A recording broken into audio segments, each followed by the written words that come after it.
Hi, I'm Jeff Morrison, and today we're going to talk about the Akaso Brave 7 LE Action Cam.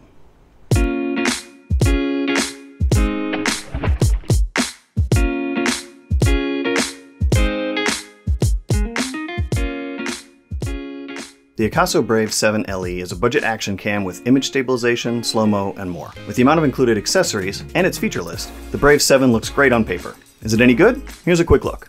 Check out CNET for my full review. There's a link in the description below.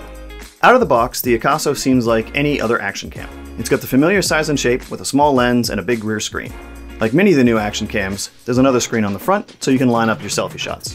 It doesn't feel quite as rugged as some action cams, and overall the build quality gives away its price. That said, that price is impressively low. One welcome feature is the built-in tripod mount. There are also GoPro style mounts included.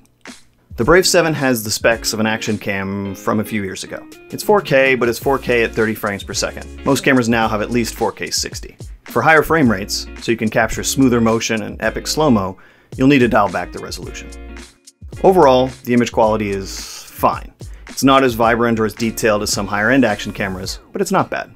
The image stabilization works, but noticeably reduces the field of view and softens the image.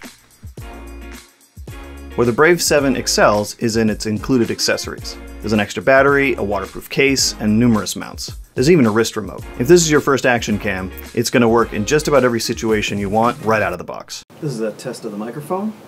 I am a little more than arm's length away, so if you had it on a selfie stick, this is how it would sound. It was slow going. The seabed had a layer of silt that swallowed their weight-laden feet. They stopped twice in the first hour, but pushed on. The dome didn't seem any closer, and the abandoned transport barely got smaller. This is a test of the microphone. Same distance, but with the waterproof case. According to Akaso, you can't record audio with the case, but as you can hear, you can. It just doesn't sound as good.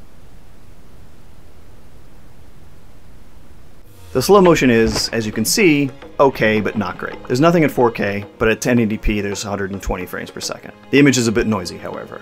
You can get 240 FPS, but that's at 720p, which is going to look pretty soft on most TVs. Low-light performance is fairly mediocre. It's soft and noisy, but it's usable in a pinch. I wouldn't expect great results from most action cameras in low light, to be honest. In all, the Brave 7 LE is pretty good for the price. It's hard to beat an action camera for 140 bucks, especially considering all the included accessories. So if you don't need the ultimate in picture quality or features, it will certainly suffice. Spending a bit more will get you more, of course, but if you're only planning on using it a few times a year, or just want something inexpensive to capture some action-y adventures, this should work nicely. Check out my full review on CNET, and thanks for watching.